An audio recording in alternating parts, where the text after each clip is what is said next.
With less than 6 weeks until Election Day, our campaign countdown continues. Our Laura Ullman dives into the race for Secretary of State and State Auditor.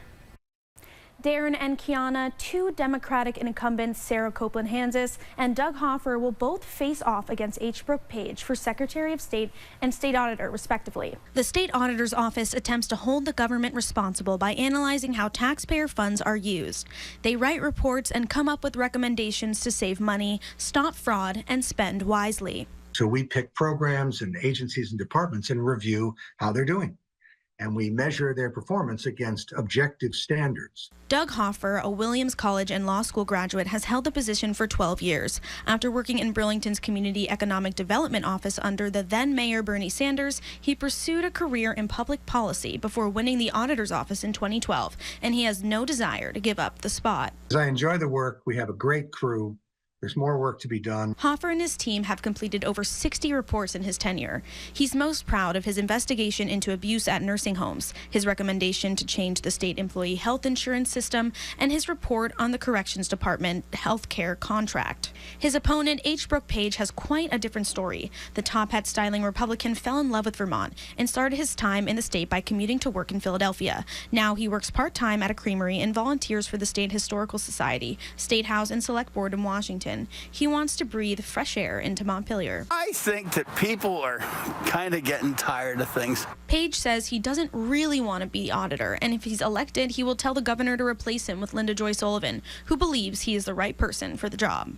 The people that are in these positions, though, Secretary of State, Auditor of Accounts, Treasurer, Attorney General, really should be career people. In his campaign for Secretary of State, he wants to end early voting and is okay with absentee ballots as long as they are opened only on Election Day. He says it's what's written in Vermont's Constitution. The bigger problem is the apathy and the distrust of our election system that's been brought on by all of this liberalization of the voting process. The Vermont Secretary of State's office performs numerous functions, including overseeing elections, the Office of Professional Regulation, and the Vermont State Archives, among other duties. Incumbent Secretary of State Sarah Copeland-Hansis disputes the claim that Vermont's elections are untrustworthy. There were 7 instances of irregularities reported in 2020. 6 of the 7 of them were found to be those kinds of human error.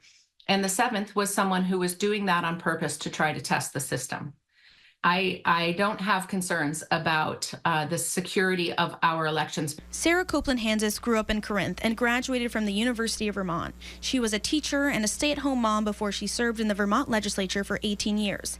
In 2022, she was elected Secretary of State. I've been really excited over these first 2 years in office to take what's working well, because when you have that common passion point of public service, everything else that you need to do really falls in line behind that. She hopes to continue commissioning new technology for those interacting with her office, outreach, making voting guides if she wins her bid on this year's Election Day, November 5th.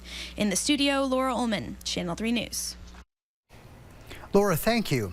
Our campaign countdown to November 5th continues Thursday. Channel 3 previews the race for Vermont's Attorney General. Then next week, our Calvin Cutler takes a look at the race for Vermont's U.S. Senate seat. And next Thursday, Alec Lasham brings us a preview of the Plattsburgh, New York mayor's race.